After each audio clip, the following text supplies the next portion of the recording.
បុគ្គលណាអាចជួយអ្នកបានបើអ្នកមិនជួយខ្លួនឯងទេ EP ទី2យើងនិយាយដដែលតាក់ទងជាមួយនឹងការធ្វើយ៉ាងម៉េចឲ្យចិត្តយើងស្ងប់ហើយមានសេចក្តីសុខផ្លូវចិត្តមានសេចក្តីសុខចេញពីយើងខ្លួនឯងជាអ្នកបង្កើតនិងផលិតឲ្យខ្លួនឯងហ្មងទី1គឺយើង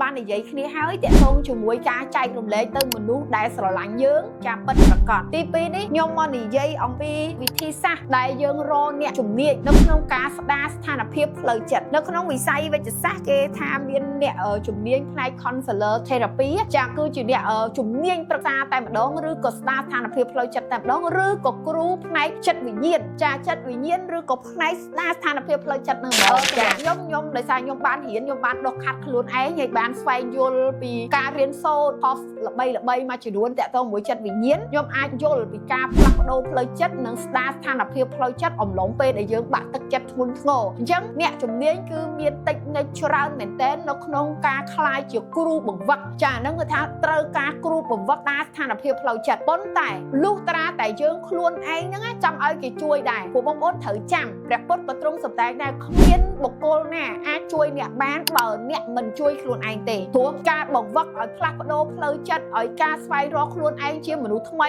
ឲ្យជ្រះថ្លាជាងមុនគឺដរាបណាខ្លួនឯងព្រមប្រឡែងហើយព្រមធ្វើគេហៅទឹកកន្លះកែវបើសិនជាក្នុងកែវហ្នឹងមានទឹកពេញ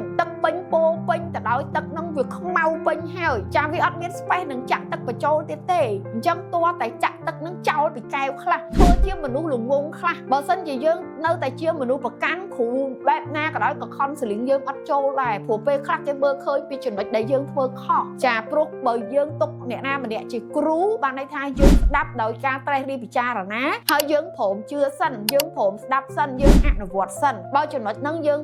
ធ្វើទៅមិនប៉ះពាល់ដល់យើងមិនខាតប្រយោជន៍ដល់យើងទេយើងនឹងដឹងថាចេតនារបស់អ្នកបង្វឹកយើងនឹងយ៉ាងណាអញ្ចឹងអាការសម្រេចចិត្តនិងការទទួលយកនេះគឺជារឿងសំខាន់បើយើងអត់បើកឱកាសឲ្យអ្នកផ្សេងបានបំពេញបន្ថែមនៅយើងទេយើងនឹងធ្វើជាមនុស្សពេញកែវហ្មងនិយាយទៅទឹកពេញកែវនឹងហៀកែវហ្មងយើងអត់អាចផ្លាស់ប្ដូរចរន្ត vibration នៅក្នុងកែវយើងនឹងឲ្យទៅជាទឹកសទឹកភ្លឺសថ្លាបានទេចិត្តយើងក៏វាអត់អាចលៀងជំរះបានដែរអញ្ចឹងត្រង់ចំណុចនេះវារៀងពិបាកជាប់គាំងត្រង់ចំណុចដឹងព្រោះអ្នកខ្លះគាត់ចង់ផ្លាស់ប្ដូរខ្លួនឯងតែអ្នកខ្លះទៀតគាត់អត់ទាន់ចង់ផ្លាស់ប្ដូរខ្លួនឯងទេគាត់កំពុងតែខុសហើយជីវិតគាត់កំពុងលំបាកហើយជីវិតគាត់កំពុងតែយ៉ាប់យ៉ឺនហើយគាត់រកផ្លូវទៅលែងឃើញហើយរកជ្រក់ចេញលែងឃើញហើយតែពេលដែលគេទៅកែលម្អគេបោះដៃទៅជួយគាត់ទៅយល់ខុសដល់លើគេនឹងទៅទៀតអញ្ចឹងណាអញ្ចឹងត្រង់ចំណុចដឹងគឺបងប្អូនទទួលយកការពិតថាខ្លួនឯងនៅក្នុងកម្រិតមួយណាហើយខ្លួនឯងចង់ទៅណាបន្តព្រោះពេលដែលយើងធ្លាក់នៅក្នុងដូចគេនិយាយថាពេលដែលទឹកល្អអស់មើលត្រីអត់ឃើញទេវាវល់ហ្មងណាចាវាវល់អញ្ចឹងខណៈពេលវល់បើសិនជា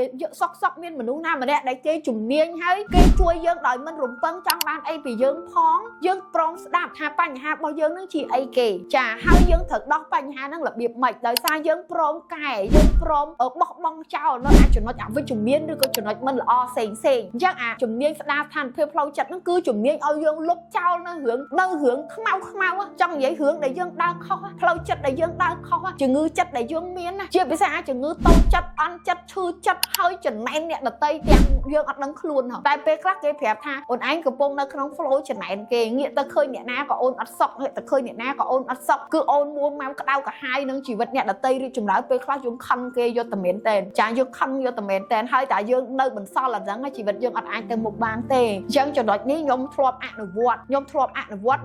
ជាគ្រូបង្វឹកហើយក៏ខ្ញុំធ្លាប់ឲ្យមនុស្សផ្លាស់ប្ដូរជីវិតអ្នកខ្លះគាត់មានសទ្ធាលើយើងគាត់មកគឺគាត់បើកចិត្តស្ដាប់យើងហ្មងយើងបានកែលម្អសូម្បីតែខ្ញុំទៅជួបគ្រូទោះតែយើងគិតថាយើងជំនឿផ្លូវចិត្តល្អក៏រឿងខ្លះយើងដើរខុសដែរតែពេលមានអ្នកមកបង្ហាញផ្លូវយើងដែលគាត់ជាមនុស្សល្អពិតយើងធ្វើតាមគាត់ទៅគឺវាធ្វើឲ្យយើងនឹងកាន់តែអភិវឌ្ឍខ្លួនទៅមកជំហានទៀតធ្វើឲ្យយើងចេះតែមានក្តីសុខនៅក្នុងជីវិតរបស់យើងហើយយើងចេះតែភ្លឺថ្លានៅលើគោលដៅរបស់យើងទៅមនុស្សយើងកាលណាតវល់ពេកទៅយើងគិតអីអត់ចេញទេបងប្អូនអរគ្នាគិតអត់ចេញហើយយើងខ្លាចទៅជាមនុស្សបាក់ទឹកចិត្តពិបាកចិត្តហើយនឹងឈានដល់ចំណុចមួយដែលយើងលែងចង់រស់ឬក៏គិតខ្លីឬក៏ពិភពលោកនឹងលែងមានន័យហ្មងចំណុចហ្នឹងហើយដែលក្នុងនាមជាគ្រូបង្វឹកឬក៏អ្នកជំនាញផ្នែកស្ដារស្ថានភាពផ្លូវចិត្តគឺគេចង់ជួយសង្គ្រោះគេចង់ឲ្យយើងនឹងមានផ្លូវចិត្តរឹងមាំមាន mindset positive ឬក៏ការគិតវិជ្ជមានទៅមនុស្សម្នាក់មានសេចក្តី សុខបានចឹង EP ទី2នេះគឺផ្ដោតទៅលើការស្ដារស្ថានភាពផ្លូវចិត្តដោយអ្នកជំនាញផ្នែកចិត្តវិទ្យាឬក៏អ្នកជំនាញផ្នែកចិត្តវិញ្ញាណនឹងតែម្ដងគឺ